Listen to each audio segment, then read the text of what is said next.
good evening and good night, everyone. No. No. You don't start this podcast. You don't. Actually, you know what? Girls can do it too, boys. Get out of here. We're done. No. You must think I actually put effort into this podcast. I am sitting down with coffee. There's not a lot of effort that goes into this podcast. Coffee. It's like a Pokemon. I'm saying now with some alcohol, because it's been a month. What are you, a mom? Girl, it's been a month.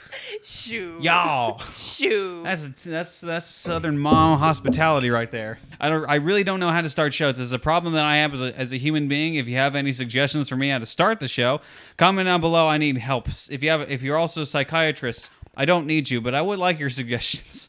Do we need to switch chairs? I feel like you need to be on the couch and I need to be in the chair. I got a pipe over there. You can just like have like a whiskey and like a note cup in your hand and just like start writing. Tell me all of your childhood trauma. Yeah. I grew up with a family who also didn't know how to start a show. But anyway, here's my first female guest on the podcast, Caitlin Cook, who is also in the filmmaking industry, writer, director, and we've worked on short films in the past, feature films in the past, TV series in the past. And Caitlin, you're familiar with this. Can you go ahead and grab this? Yes. I'm giving you this for a reason. Can you go ahead and take one for the audience, please? Good night. Take one. Marker. Thank you very much. That was very official of you. Most of the people are like, I only explain this to people like at the last second every time we do this because I always forget about the marker that I have. The whole show is called Good Night, Take One, but I forget how to do the marker every single time. So it's usually just like, here, you want to do this? Like, what am I doing with this? Like, you open it and then you clap it. Whoa! What's next? It's like me shooting the gun first time. Oh, yeah. We shot a gun. What is it? What was that? These Lost Souls? Yes. That wasn't even a real gun. It was a prop gun. It was a prop gun. It wasn't even a gun that kicks. And it was like first some gun I ever. No. Let me explain the situation for a second. Not only did you not know how to, you not even know what you were doing with the gun, but you asked me, how do you fire the gun? I don't First even. If you're a question. child, like there's two mechanisms on the gun. One's the hammer, like oh, the trigger, cool. That was the first question that you asked me. So how do I do it? What's next? You pull the. You hear someone in the background just saying like, "You pull the trigger." It's probably that. It's a two-step process. But I couldn't figure out the second step. What do you balance the gun on your head and then you wish upon a star and something happens? Is there another button? Something happens. Anyway, listen, if Alec Baldwin couldn't figure it out. Oh my gosh. Thank you for being on this podcast. That was the best burn I've ever heard in a very long time. All right, you know what? That's it. We're done. That's it. The podcast is over. We're done with like Alec Baldwin, and we have reached peak comedy right there. That was wonderful. Okay, but let's get on to the actual topics of today's podcast. I want to talk about Euphoria. Specifically, I want to talk about the first season of Euphoria. Specifically, I want to talk about the first 5 episodes of Euphoria because I'm going to be 100% honest with you. I want to talk about Euphoria. I have a lot of interest in this series entirely because of the subject matter, the actresses that are in it, and the filmmaking involved. I'm very interested in the series. I have a lot of problems with the series. I don't 100% understand the popularity of it, which is kind of why I was interested in watching it in the first place. Well, that's not true. I understand the popularity, but it's a lot of weirdness. Yeah. So we'll go into that in a second. But to be honest to where I'm standing, it took me about 3 hours to watch one episode because I kept pausing it every time I started watching it and just screaming at the TVs like, what are you thinking? Because we'll get to that in a second. But I am only 5 episodes into season 1. I'm almost done with season 1, and I actually do know what happens in the rest of season 1, so technically I've been spoiled. I have no idea what happens in season 2, so I'm fine with being spoiled, to be honest and be completely honest with you. Caitlin has watched the whole thing. Caitlin is caught up with every single episode, so she will be my Euphoria aficionado. So take my word with a grain of salt. Caitlin's the one that knows everything and is aware of everything in this show. So real quickly, a few questions. Yes. Do you like this series so far? Oh my gosh. That's such a loaded question. Yes, after season 1. Maybe after season 2. Yeah, There's so many. I got some words for Sam Levinson after season 2. Because I didn't think this series got really into like swinging popularity until season 2. Yeah, which is surprising because season 1 is the better season. Yeah. It's the way better season. It's structured very well, and I was actually like, I will give this series this, like, for every episode, there's a lot of intrigue, and going into the next episode, like, man, that was hard to get through. What's the next episode? Yep. exactly. And that conflicting. last, maybe the first 3 episodes in season 2, there are really good. I don't want to give season 2 too much slack. There are really good moments, especially with Rue's character, I would say. Yeah. But then there's a lot of like build up for characters arcs, and then they get tossed out the window. Yeah. That seems to happen like on a lot of modern TV, though. Yeah. I feel like because Especially TV's... with ensemble pieces, it's so like that's why I like shows with smaller cast, because you can concentrate on each character. When you have an 100%. ensemble, there's gonna be some that you're more interested in, and then there's some that you're like, I don't care about, like Kat. Don't care. I don't care about your sexual awakening as a fat chick. I really don't care. I don't. So, man, that character, All right, so with my limited experience with the series so far, the thing that's been most prevalent throughout the entire series and that everyone is raving about is Zendaya. Yes. Now, I like Zendaya as an actress, but I never saw her as anything super special. I saw her in Dune, I thought she was great. I saw her, like, I was even familiar with where she was originally, like Shake It Up, the original, like, Disney series, and the fact that she came from that and still was, didn't turn into, like, a Hollywood druggie and is still, like, doing work, like, good for Only you, on honestly. TV. Only on TV. Well, listen, I don't know about her personal life. I don't know anything about a lot of Hollywood actors' personal life. We'll get into that Well, later. compared to our co-host on Shake It Up, Yo. what's her name? Oh my gosh. Redhead. Thorne. Not Bella Emma Thorne. Thorne. Bella Thorne. Yeah. Yeah. Didn't turn out really well, did she? But she did bounce out of the Disney Channel Zendaya. spectrum. Zendaya actually bounced out of that, and I'm happy that she did. I'm happy that she's, not a bum on the streets. But she's been in a lot of modern movies as of recent. Obviously, the new Spider-Man movies. I did not like her in Homecoming. I was like, who is this scrunchy face brat? Oh, I yeah. don't want to see her anymore. Like, she's MJ. She's MJ. Because a lot of people, there's some that are like, oh, I don't like her as MJ because of stupid reasons. But mine was like, she's a scrunchy face, know-it-all brat that is just like, just go away. Yeah. They kind of forced their relationship in the second one, but I will say I really do like her character in the third one. Oh, yeah. I think she 100% redeems herself, and she actually has a character arc in the third. I'm going to rant on Spider-Man Homecoming for No Way Home for a second, because that movie's amazing. Great. That'll be the one thing that I'll be praising throughout this entire evening, because I'll be trashing a lot of crap later on. But I like she has a character arc in that one, entirely because she was such a unbelievably cynical, spoiled little kid who was just like, everything sucks, I hate everything. But in like the ending of that show, like when Peter is at his lowest, when Spider-Man's at his lowest, she's literally like the voice of reason and telling him like, and pushing him forward. She realizing that she has to be the optimistic one and pushes him forward. Like, she has a character arc. Oh my gosh. Oh my gosh. And she's really good. But yeah, no, Euphoria was what won me over for her as an actress. Like, I'm like, oh, she's talented. And I want to see her in more stuff. So now I'm like on the Zendaya bus along with everyone else. Yeah.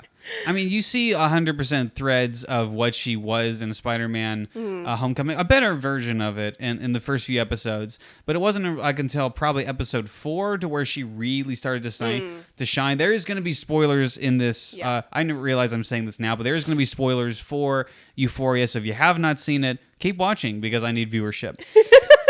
But she really didn't get to shine until like that 4th episode, to where she was going through a hard time, and I think it was actually the 3rd, where she was going through a really hard time with her relationship with what's her name, Ruby, what is her name? Jules, not even close.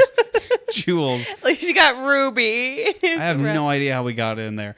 With her relationship and the fact that wasn't going well at the time, and the whole miscommunication around that relationship. And when she went to go see her drug dealer friend, who ironically enough is one of the more moral characters in that, my man, she was like banging at his door, like legitimately screaming, and like that moment felt real for me, because that person was denying her drugs, and like that relief that she was craving at the time, and realizing like, dude, I screwed you up. Like it's not 100% his fault. Like, he is a drug dealer, he has a part to play, but Rue is 100%. Rue? Yeah, Rue. Yeah, Rue is 100% to blame for her own faults, and it's obvious like she's a person in relapse and clearly needs help. But the Zendaya like sold it 100% in that moment. Yeah. She killed it. No, there's a reason why she won an Emmy for the first season. And there's a lot of really good moments with her in the second season. Especially one with the family is just like, we're done taking your crap. And like the mom takes the drugs away and flushes them down the toilet. Mm-hmm. And she's just having a whole screaming fit. And it's kind of like which is so funny to get into the whole, what was it, Dare? That was like, you're sensationalizing drug use. And you can kind of see that in the first season, but in the second season, they're trying to show the consequences of it.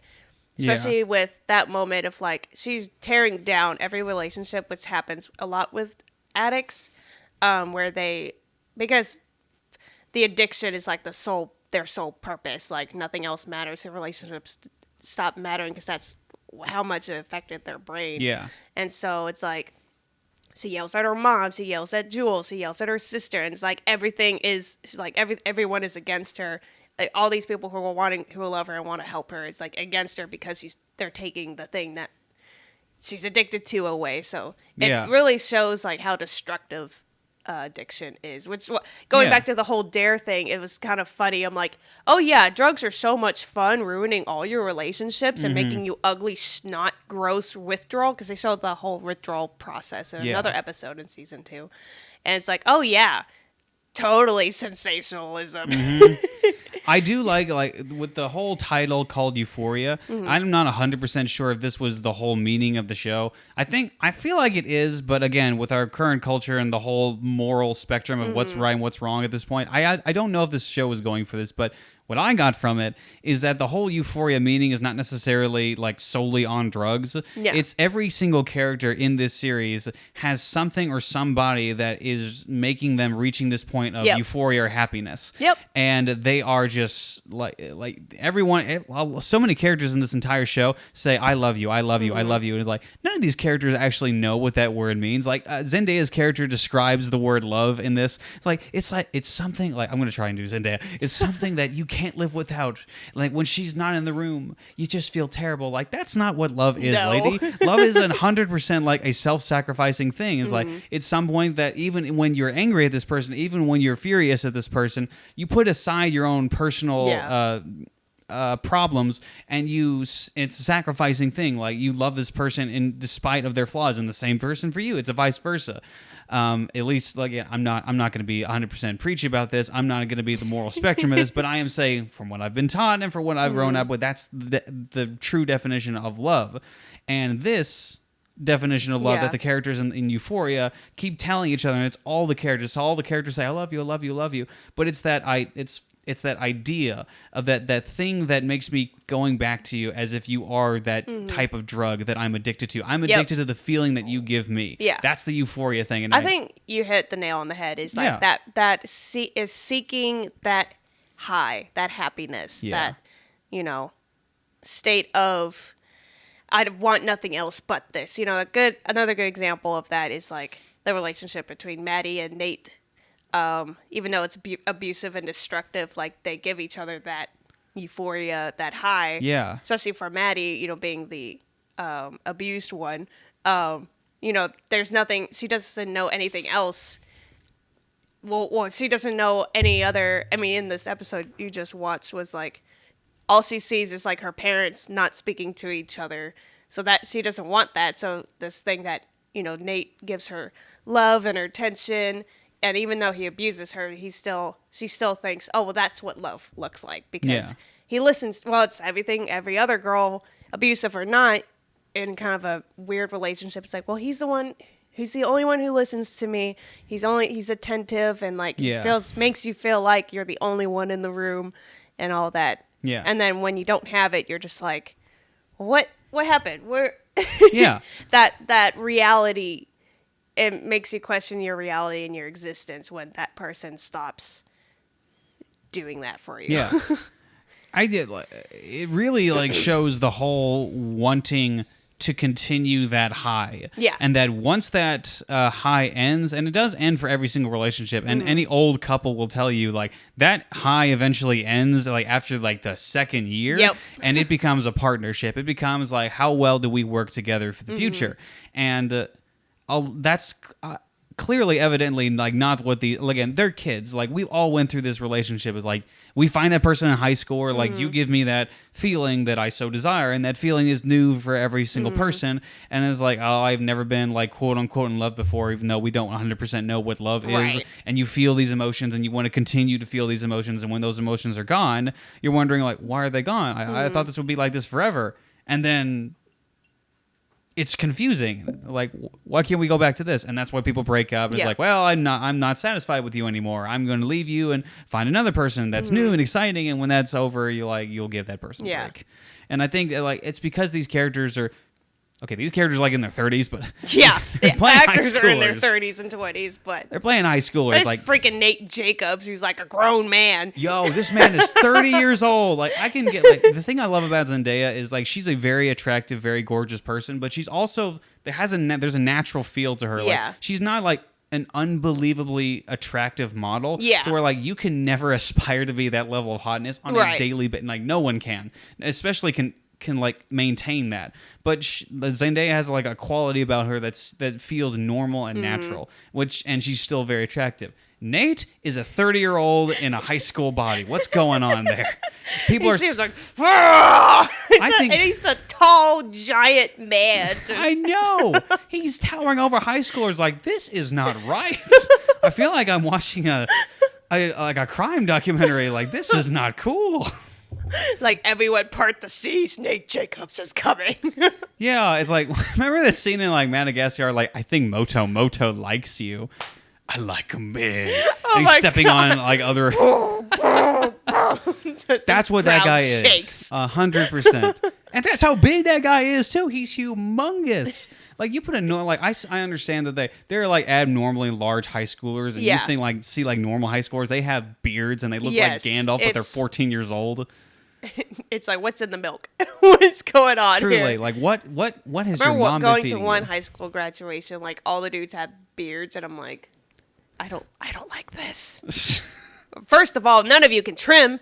Like, not only do you have beards, but they're all everywhere. I'm like, I hope when y'all go to college, you learn how to trim that up, because no girl wants to tickle prickles on your chin, because that hurts. Yeah, it's not good. It's not a feeling of happiness. No. Also, like, I've been in high school, because I'm a human being and live in America. In America. And this is about an American high school. And no high schoolers look that attractive. No. Ever.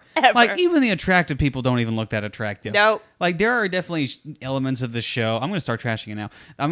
There are elements of the show that definitely feel real 100%, and I very much appreciate that about this show, especially the emotional cues. Yeah, the emotional stuff. cues of withdrawal. The show does a really good job of making you care for these people that are terrible. Yeah. But 100%, like, the attractive element is insane. And the dress code. There's no dress code. There's no dress code. We're going to Euphoria High with...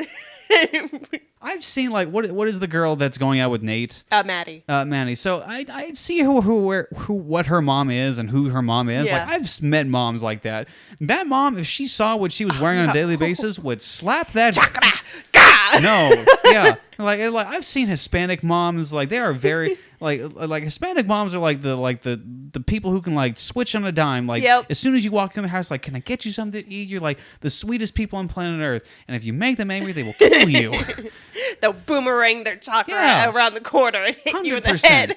And usually they deserve it. And like, so this mom is seeing her child like that, with dressed the way she is, she would kill her 100%. It's like, man, you're not getting out of the house dressed like that. What I do like about Maddie is that I thought she was going to be the stereotypical, like, popular girl where she's going to be a bully to other people, but they didn't do that with hers. I mean, she's still, like, the kind of bratty and whatever, but she wasn't, like, a bully or anything. And there's some points where I like, oh, I really like her. Like, I love when she just, in the carnival episode, which is my favorite episode, where she just pushes the thing down and she just claps and she's just like, screw this family. Yeah.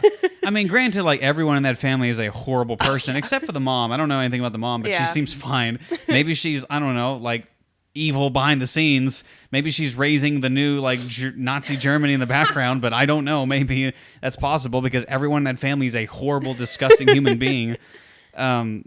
But I do like, there's a lot of, like, subversion in this show that I really appreciate. What's pink-haired Rue's friend? Jules? Yeah, Jules. Okay. Like, the dad in that, like, Yeah. like that kind of relationship, like with her parent, like I 100% assumed that it was going to be a very bad relationship, but it wasn't. Like, oddly enough, like that relationship was fine. Like, okay, that's a nice subversion. There are a lot of subversions of the show that work really well. Yeah. It's not like the traditional Ryan Johnson, we subvert your expectations. Like, no, that's just an interesting way to like move the story forward and not have to stop it in its tracks and see something that we've seen a bajillion times before. I mean, I do have a problem with like Nate's character because, I mean, most of the time he's just a cartoonish villain, and he's also and of course he's a jock, which granted they don't really hyper focus on football. Finally we get a high school show that doesn't hyper focus on football, because most of these shows do, or hyper focus that the main baddie is a footballer and they gotta wear their jerseys all the time, and it's like they don't really do that. He is in football, and that's, but I mean, when I think of like football rapist people, I just go back to 13 Yeah, because generally speaking, you think of football rapists. Gracious.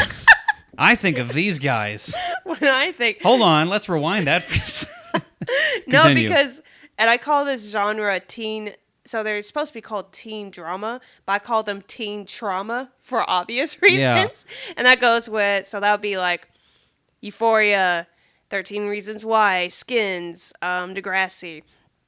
All those are teen trauma shows because they always have to go, oh, this person's doing drugs, and this person gets molested, and this person, all these terrible things happen all in high school. Yeah, all in high school. I mean, I've been in high school, and there were some like terrible things. Like there were like 400 girls that were walking by me pregnant, and like 500. All 400. It's like the 300. Exactly. Like they were all on a line. I had it was like a traffic cone. I had to wait. There was a guy that had to stop the line, and I had to walk past him. One of them was giving birth. I got to stop.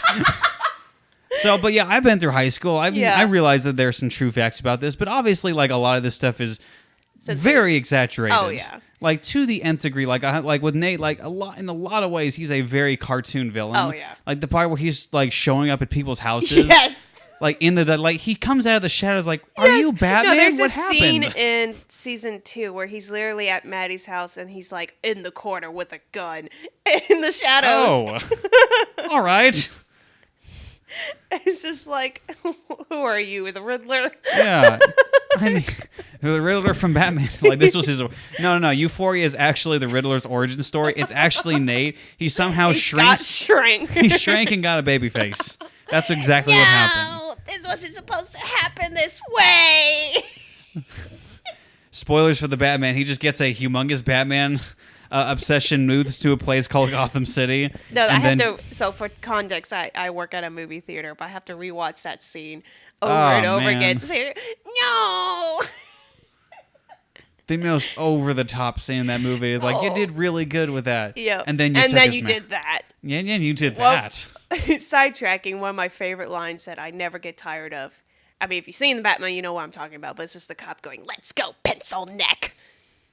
It's the best line in cinema. 60s, I love 70s noir movie. Pencil neck. Pencil neck. I'm sure when, like, what was it, the director, Matt Reeves, was writing that line, is like, this is like from the 70s or the 60s, and it makes so much sense because that's the kind of speed. Shut up. Matt Reeves, you did a great job, but my goodness, shut up. Shut up. Shut your face. Anyway, going back to Euphoria. Oh, yeah, like, let me rant on this for a second. Yeah. This show has no reason to be as quality as it is on the cinematography level and the lighting level and, like, the pacing level. Like, the pacing in this series is, without a doubt, one of the best I've seen in any TV series. Well, it is so freaking... Well, I haven't seen season 2, so there's no... I have to complain about season 2. No, we'll get to that in a second. But yeah, season 1, pacing is great.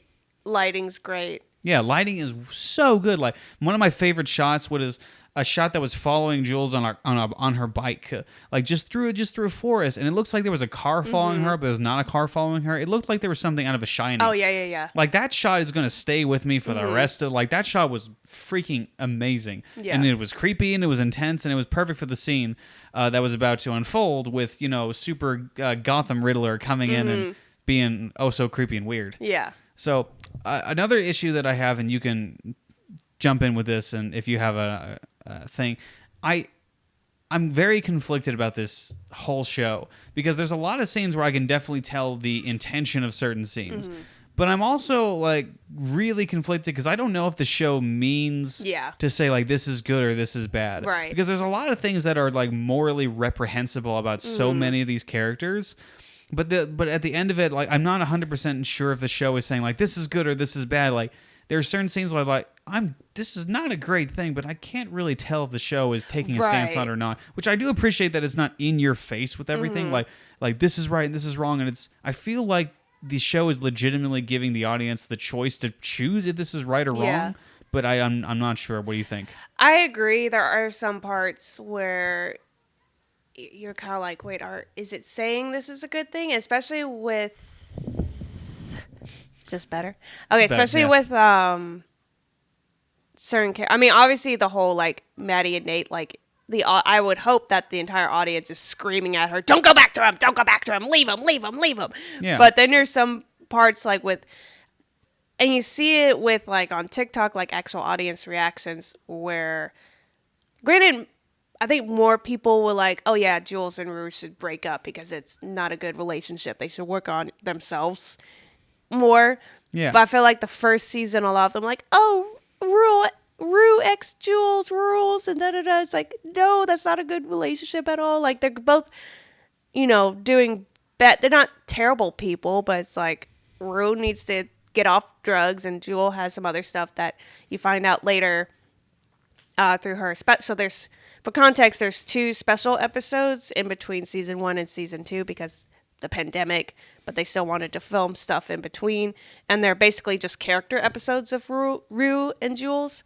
So you kind of find more things out about Jules. And there's a lot, you find out that her mom was an alcoholic. And so she is finding herself in the same cycle of, oh, I need to fix this person to try to keep them and make them happy. Yeah. So she did that with her mom until her mom finally left or went into, not rehab, but went into like a half home or something. Yeah. And so now that's why she feels conflicted with her relationship with Rue, because she's like, I want to be with this person because I love them, not because it's an obligation. Yeah, an obligation to fix that person. Exactly. Like, these people are not in love. This is not I agree, it's not a good relationship. It's 2 people that are chasing that high. They're chasing that feel. And, like, even when, what's his face? The man that she's speaking to at the bar for pancake, not bar, but diner for pancakes. Like, Rue admits to him that this has been a very short-term relationship, but it just kind of happened. Like, yeah. Her sponsor. His name is Ollie? The sponsor? Yeah, the sponsor. Yeah, the best character. Oh, he's the best. Like, I wanted to high five that guy. Like, as soon as he starts talking sense, it's like, dude, I can't wait till you watch logic and reason. I can't wait for you to watch the Rue special episode, because that's my favorite, writing wise, acting wise, and it's just them in a cafe talking. That sounds like, I love like episodes that just like are very small and are very intimate. Like, I love intimacy. Yeah. Like, not forced intimacy, not things that the director is clearly trying to, like, let's force this relationship, but scenes that feel like legit and genuine. And that's why I love like a lot of like the old Jane Austen movies. I love Pride and Prejudice. Yeah. Like, a lot of those feel very genuine in emotion, and I love movies like that. Yeah, well, there's a lot of conversation, and they go into a little bit about God and religious speak, but because Ollie's Muslim, but he's trying to tell her kind of the purpose, and she was like, don't tell me I have a purpose, or there was a reason why my dad died, because it's like, oh, what did God, don't tell me God has a better plan for me, why did he take my dad away? Because I'm pretty sure my dad was meant to be my dad. I'm like, oh my gosh, that's such a good thing to tell Christians who tell people like, oh, it's for a better purpose. It's like, well, I don't feel good. It was like such a thing for me as a Christian to like question about myself, which, as a Presbyterian, we're always questioning things and like debating things. I'm like, oh, we like being hit with like, oh yeah, let me ponder on that and like, and not just go, well, your dad died because there's a better plan. It's like, don't say that to people, first of all.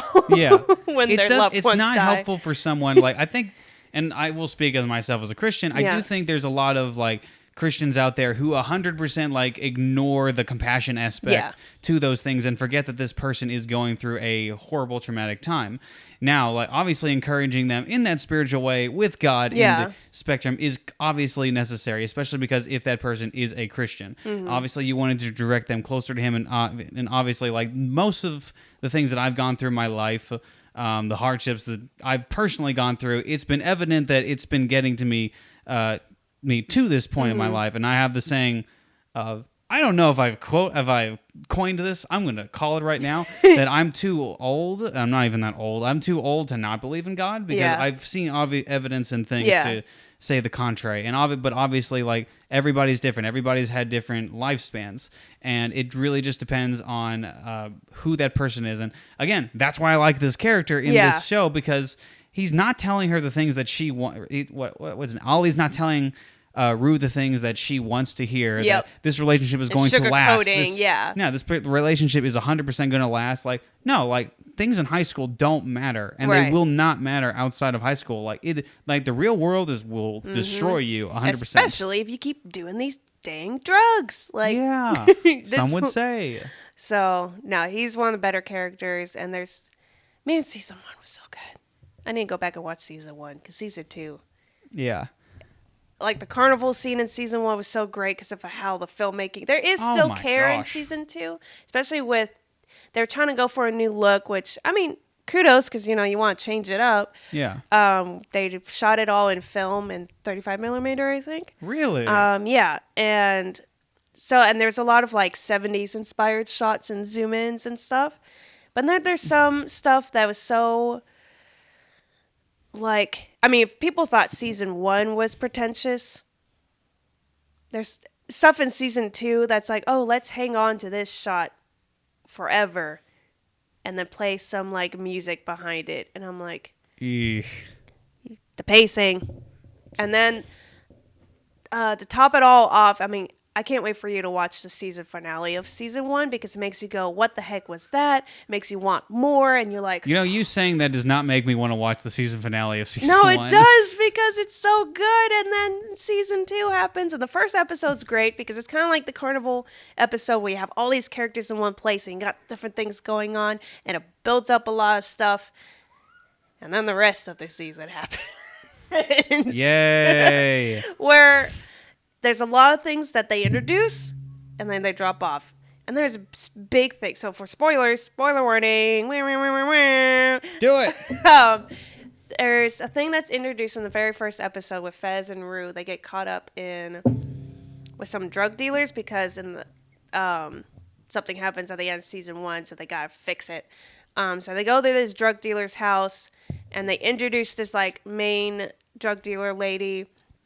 And then she comes back later in the season where Rue is like, I need to make some money. Or actually, no, so what Rue does is like, she actually is just going through another withdrawal. So she's trying to just get these drugs. So she goes basically Breaking Bad. And she tells this drug lady, say my name. Oh, I'm going to sell all these drugs for you to teens because, I can sell these drugs to you. Yeah. And the drug lady's, all right, here's this amount.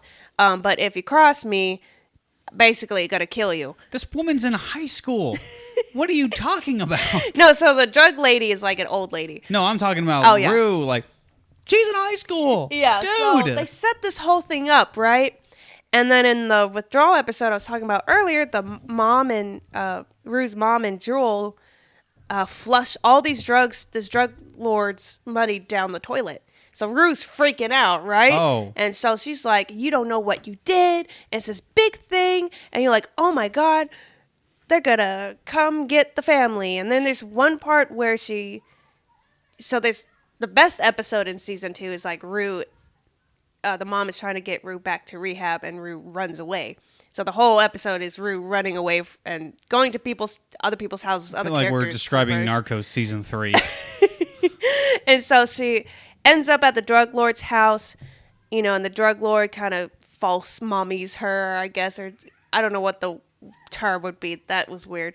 But false mommies. No, it's like gives her like a Caitlin maternal. Cook. Good night, take one. No. Check it out. So she gives her like maternal, like, oh, it's gonna be okay. You're going through a hard time. Oh, and then she like puts something in her arm for the withdrawal, but also knocks her out. And then Rue wakes up and she's locked in the house. And like, oh my God, this is where, consequences of your actions, right? No, and then Rue sneaks out of the window and then she goes home and then we never see the drug lord lady ever again. Yay. Very anticlimactic. Season 2. No, I don't want to watch season 2. I didn't even want to watch season 1, so... Season 1 is so much better. It's so good. Well, let's get to a part I really don't like. Yeah. Obnoxious chick, goth chick, what's her name? Goth. I'm going to call her Goth. The fat one. Yep. I'm going to let you get canceled for that. I was trying to not say that because I know if I say that, I'm going to get canceled. If you say that, it's fine. She's so beautiful. Is she? I don't know. Cat. Listen, I have my own I have my 100% the ability to say what I find attractive and what I do not find attractive. No. Not at all. Now, I'm not saying to not, like, for going I'm getting canceled. Yeah, now I'm getting canceled. Oh, well. We went into that immediately. Now, I'm not saying have a self-deprivation attitude the whole time. Because that's what this show is anyway. Yes. Getting a whole bunch of self-deprivation. Kat's character is completely pointless and can be written out of the show. Well, not only completely pointless, like, there are people like Rue is not a good person, right, but you have sympathy for her. I do not have a single bit of sympathy for this character at all. She's 100% the reason for all of her problems. You want to know her arc in the second season? Do I, or am I going to get angry? That's the same thing. Tell me now. Okay, so in the end of season 1, she meets a guy that she generally likes. He's a really good guy, right? Really good for her. Uh-huh. So season 2, she's like, I'm not sure if I'm actually into this because I'm not sexually pleased. So she breaks up with him in the worst way. She basically is like, oh no, I can't be in a relationship because I have a disease. And he's like, what are you talking about? And he's like, oh, blah, blah, blah, blah, blah. And he's like... My disease is I find you not attractive. And he's just like, you could just tell me the truth. And basically he's just like, yeah, you're a terrible person. He leaves. Oh! Well, that's I'm happy about. That just tells her, like, you're a terrible person. He's just like, you could have just told me and not peed around the bush, basically. Yeah. You absolutely like, and I do not understand like the whole. There's a lot of like empowerment scenes for this specific character, and it is not like there's one specific scene that made me stop and just walk around the room for a second in like an angry, like very upset person when she's talking to the principal for the first time, and the principal like there's this tape of her doing some necessities going around the school, and the principal gets a whiff of it and asks her like if this is true, and then she threatens him, and They wrote this guy to be an idiot. Like any smart, logical adult, there's about a bajillion things you could have said to like destroy her in an argument wise. But immediately I don't know what to say to you. You're only a child and I'm a full-fledged adult. I can't respond. And then she walks out of the room and there are like cool music that plays as she walks out of the room. Is like, you're not cool. You are not cool. I don't know if that's better or worse than the scene in 13 Reasons Why. But basically, she's trying to get help and he's like, you got to tell me who it is. He's like, if something's happening, you got to tell me. Mm-hmm. And then she doesn't, but gets mad at him for not, I walked out of the door of your office and I turned around and you didn't come following me because you didn't tell him anything. Listen, ladies, we are like, man, speaking as a dude, we're dumb. But but we are good at basic communication. If you don't give us that, we're not going to understand jack. It's like, you keep letting these things happen. Oh, it's like, okay, tell me. Yeah. Tell me who's doing these things. Yeah, I can't tell you that. I can't tell you that. You should have saw the signs. What was the sign? This was the sign. You could have just told me the sign. You could just tell me Bryce is doing these things. You had to know. No, I don't. You could have just told me. Like, I agree with you 100%. Like, the biggest problem I have with 13 Reasons Why is that it is essentially dramatizing suicide. Yeah. And that was my big fear going into this because I thought it was going to dramatize like it.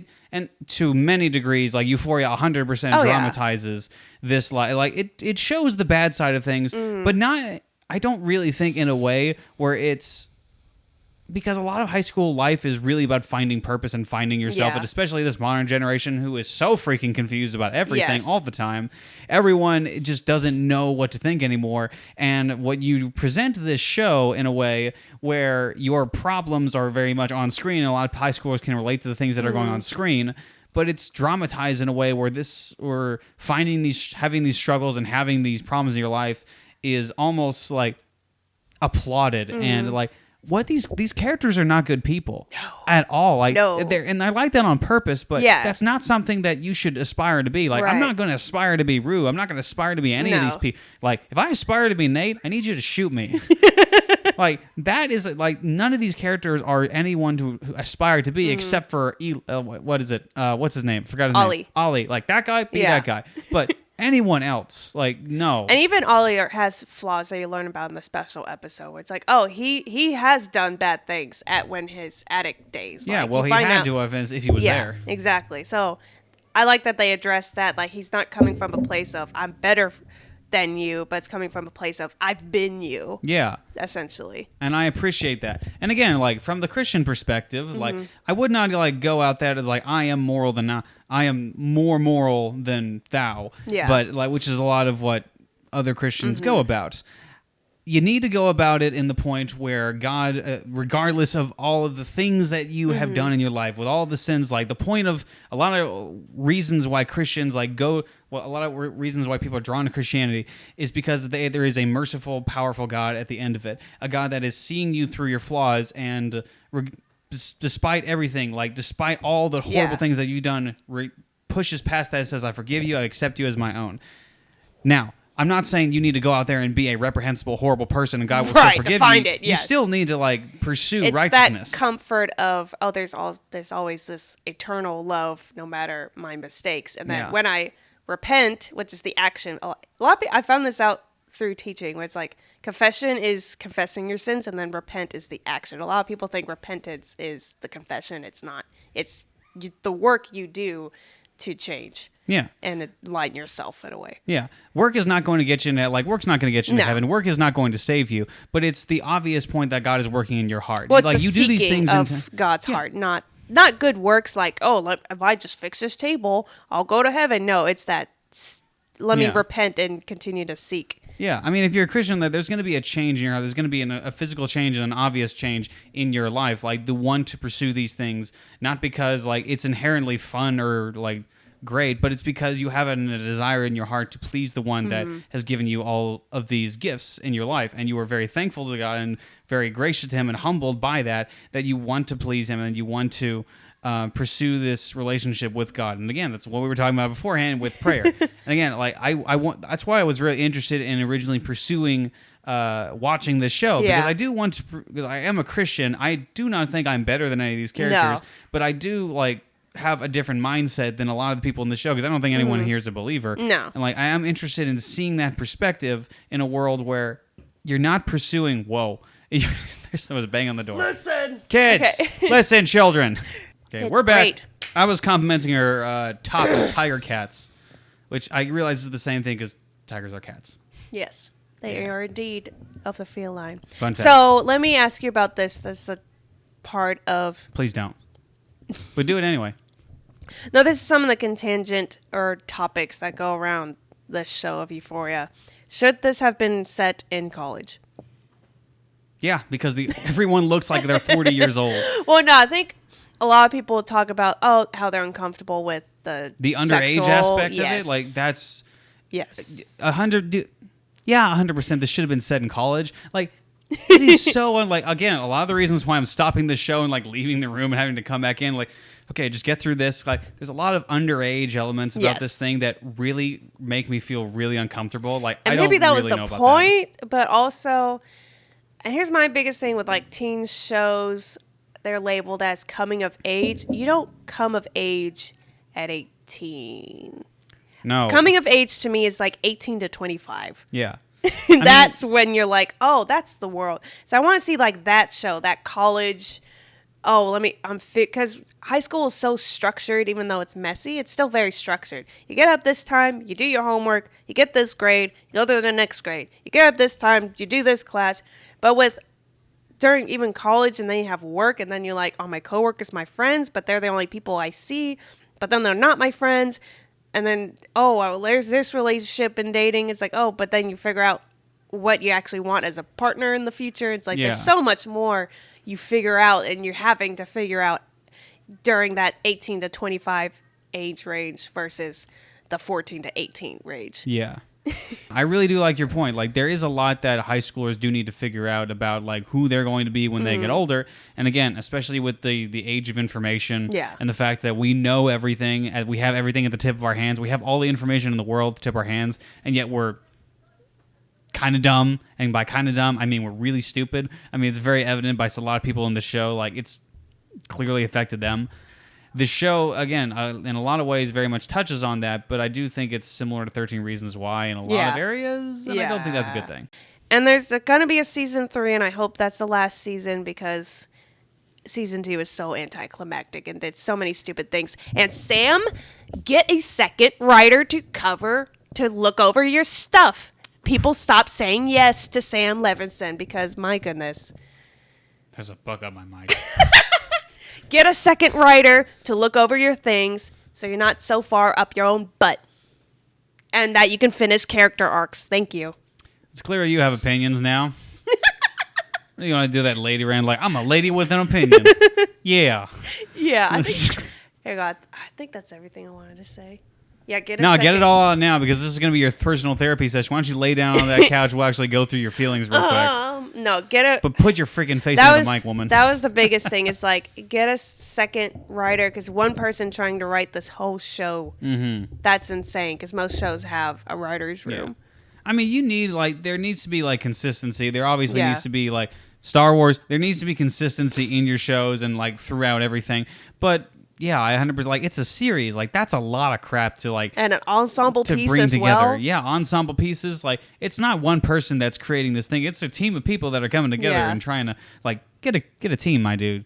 Bring out the Avengers. Just get somebody. Oh, and another point, I want to disagree with people, or with specifically Sam Levinson and Zendaya. Gonna get canceled again. Well, I guess. Are you? But they say, oh, this show is adult theme and is directed towards adults, not teens.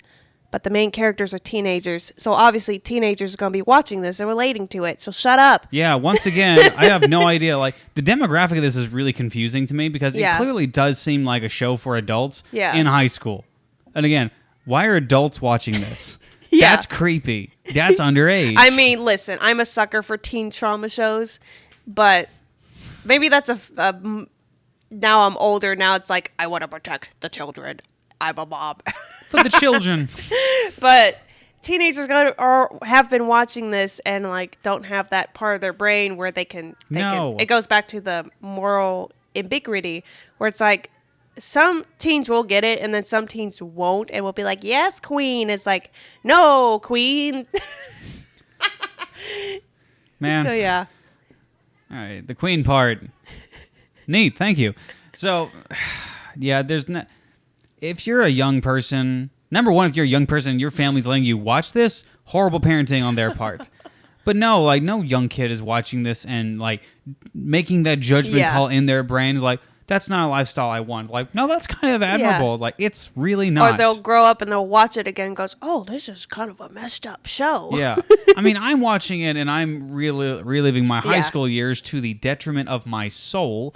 But I'm seeing, like, younger people are going to be seeing this and, like, that's cool. That's Zendaya. But at the same time, it's like, when I was a teen, I was watching really weird stuff. And, like, you can't protect them forever. And they will be exposed to things. Yeah. But I think it is important to realize that and not go, it's meant for adults. It's like, well, but they're teen characters. So you obviously have that in mind, show creators, when you're making these teen trauma shows. That's like, yes, teens will be watching it, no matter if they're supposed to or not. I think the amount of times you've said teen trauma, that's got to be a trend at this point. I'm going to go online. It's going to be hashtag teen trauma. Teen trauma.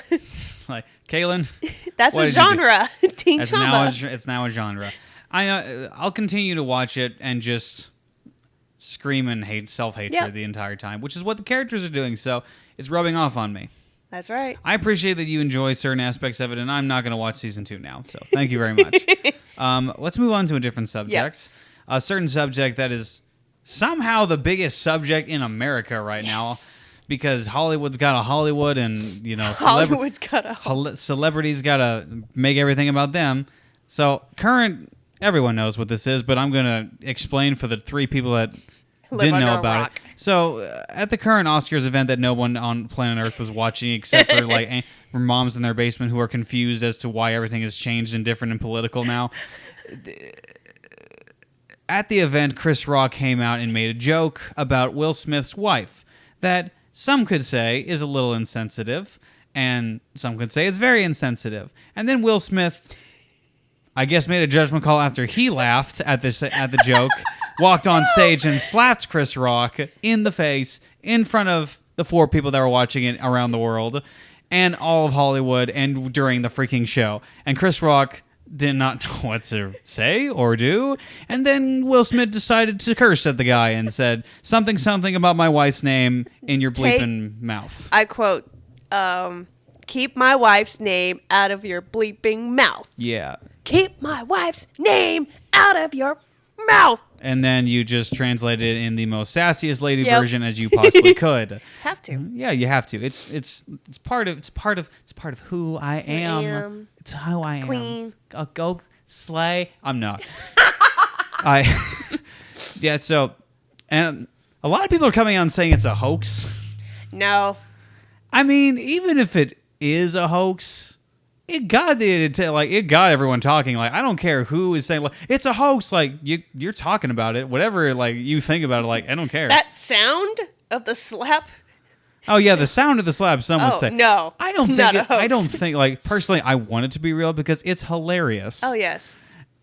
I don't particularly care about the morality of the event at this, but I will say that I am 100% on Team Chris Rock here. See, I'm the opposite. Let's go, Queen. I'm not, and usually I am on the comedian side, but I'm not on either side technically. But either side is hilarious. Oh, it's just so stupid. So stupid. I mean, people say I agree the joke was insensitive, but it's comedians. Comedians' jokes are very comedians are going to be insensitive. Mm. But and I do think kind of going up and slapping him was kind of a spectacle. Like, or not even the slap. The slap, I don't care. Because here's the thing.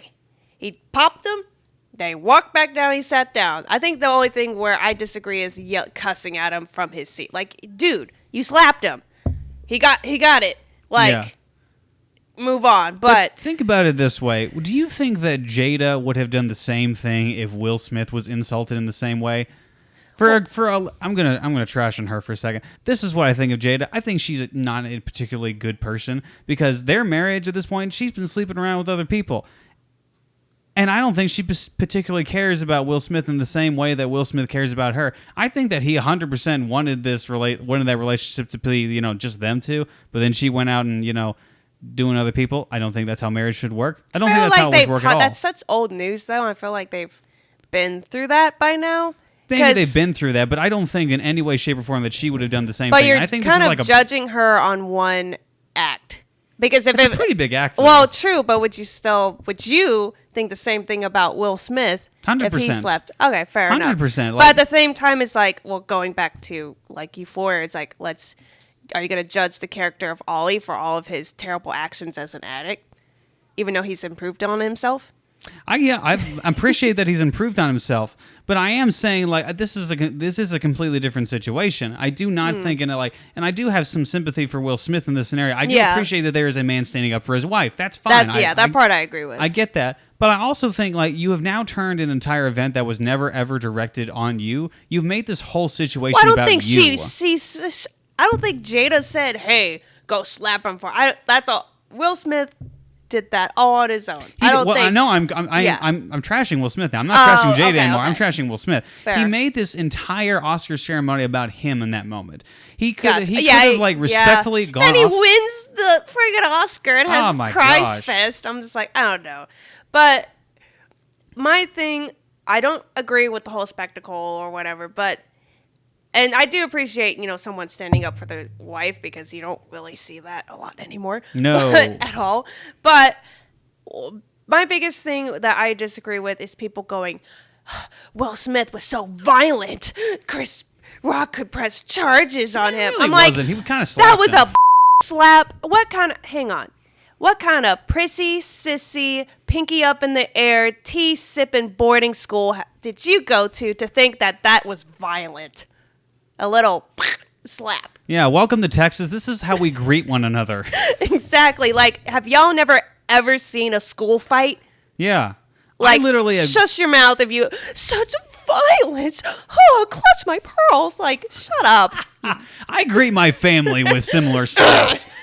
Like, this is not something like I get it. Like, Will Smith slapped him. It was not particularly but it's still disrespectful. Yeah. Like 100%. And you did it in front of thousands of people in the middle of a show. Like, the gentleman thing to do and the respectful thing to do in this scenario, especially for a person who is a comedian and is just doing his job, for something that he didn't particularly know about, because Jade is going through something that makes her lose her hair a little bit, and he didn't know about that. Yeah, I forgot how to pronounce it, but it is an autoimmune system. Yeah, that is, he didn't. I mean, he didn't know about that. And there's I no don't way think he he knew either. The thing you could have done was pulled him aside, hey, don't do that. She's Yeah. going through this. Don't ever do that again. And he would have said, I understand. I apologize. And he would have gone, no, you disrespected him in front of 100 people. Well, then people could argue that Chris Rock disrespected them in front of a million people. So it kind of goes both ways a little bit. I disagree. He's doing his job. He's a comedian making fun of people. At the same time, there is thing with comedians is hard. Like, most of the time I do defend comedians, but there are times where it's just I'm kind of tired of defending comedians at this point. Well, think about this. There are times where it's no, you are a terrible person that should be defended. Not Chris Rock, but there are comedians that I'm oh no, you are just a garbage person and you do believe the things that you're saying. Because most of the time with comedians, I think that they are just hyperbolic or trying to just expand on things. But then there's some that have been exposed oh no, you actually do believe in these things and you're a terrible person. Have you seen, there's an interview, I forget what specific late night show was on, but what is it? Bill Burr was on a TV show with another lady who was explaining how her current relationship didn't work out. And she was kind of being jokey about it. So obviously, Bill Burr sensed the tone of the room and realized that it was time to start joking. And she started taking her jacket off. And then she looked over at Bill Burr, jokingly, of course, and was like, be a gentleman, help me out with this. Yeah. And then then Bill Burr was like, okay. And he started helping her out with it. And he turned to the hosts and he said, can you believe that relationship didn't work out? And then she fell on the couch laughing her face off and and then he proceeded to roast her, but she was laughing the whole time. Yeah. I think a lot of people can take a lot of note from that and saying yes, there's a joke being made about you, and yes, maybe it will offend you at the time, but your feelings should not be at the expense of other people around you, and you should learn to take a bit of a joke, and you should be ego. Take a little bit of hit on your ego. But then it's when does that stop? But at the same time, it's what if you are offended? I mean, obviously there are times where, obviously don't go up and slap people, but there are times, so let's put it this way. Let's pretend someone was making fun of my brother who has autism, right? And making inappropriate jokes about that. I'm not going to laugh at that ever. No, don't talk not at about all. my brother like that. And I will never laugh at a joke like that in that obviously dispense. you have to understand the line. Exactly. Well, and there's also but then I'm not going to turn around and say, oh, you can't ever make autistic jokes, because there are times where it's if you frame it right and if you say it right, it can be funny. I've laughed at, jokes about that. But but at the same time, it's I don't have to find your joke funny. You don't have to, but my whole thing about how is him going up and slapping him improving anything? It's not. It's you're being a child and being a drama. You're making a whole drama fest around yourself. Right. You're making this a very selfish moment in and of yourself. You're not improving anything. True. I mean, I do see it that way, but at the same time, Chris Rock did point it out and target them. Yeah. So is it making him about himself when he targeted towards his wife? Again, that's something that comedians do. And rather that's good or not, improving the situation would be to take it. The mature thing to do in that moment would be to take it. I realize if that may be offensive to you, but in that time, it's not this is not the time or place to do any of that. It's that maturity to understand I probably shouldn't be doing this at this time, because not only is this interrupting the entire show, but it's also making a spectacle out of something that didn't have to be a spectacle. Right. I mean, what I'm saying is, I do agree that standing up and slapping someone isn't appropriate or screaming at someone isn't appropriate. But at the same time, Yeah. it's like, I don't believe in, oh, we'll just take the joke, because you don't have to. Yeah. Well, it's the difference of, like, if there's a guy at a bar, like, screaming at you, Yeah. like, if your wife is standing right next to you at a bar and there's a drunk guy over here standing next to you, punch that guy in the face 100%. But if you're in an Oscar show and it's all for fun and games and Chris Rock is doing it to everyone and he singles you out, like, just take the joke. For the love of God. Well, what I'm saying is he doesn't have to take the joke, but he doesn't have to slap him either. I'm not... Cool. Yeah. But he gave America what America needed. A great meme. Yeah, for some reason, this is 100% new. It's weird when, like, one actor slapping another actor is more newsworthy than... It's the way he slapped him. Because... And there was a YouTuber... It's the way he slapped. There was watched a YouTube video that kind of broke it down. He's like, Will Smith can't just slap someone normal like that. No, he has to go all the way back with his freaking hand bent backwards and slap and use his whole body. There are Texan moms like in like tech you like, you didn't do it right. Come here, I'll show you how to slap someone right.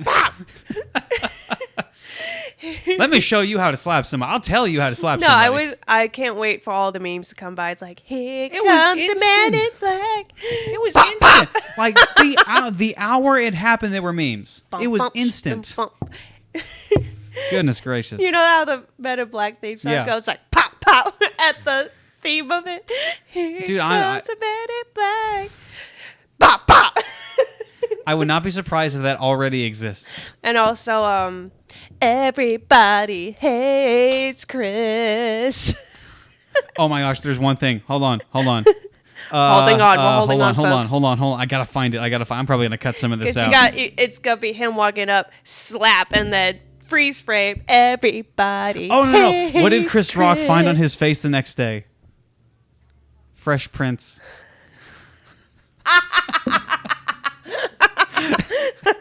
So okay, that's gonna be the end of the show. That's how we end the show with a horrible dad joke. Love it. So, Caitlin, thank you very much for being my guest today and having these quote-unquote deep conversations with people who are very much not the people who you would look to for moral guidance in life, but I appreciate you coming and talking to me. I always like talking to you and always appreciate your opinions on things, even if we tend to disagree on certain ways that people slapped other people. Or the reasons why there's to be slapped. Yeah. Thank you for coming on the show. I appreciate you. Ernesto, my dude, roll those credits.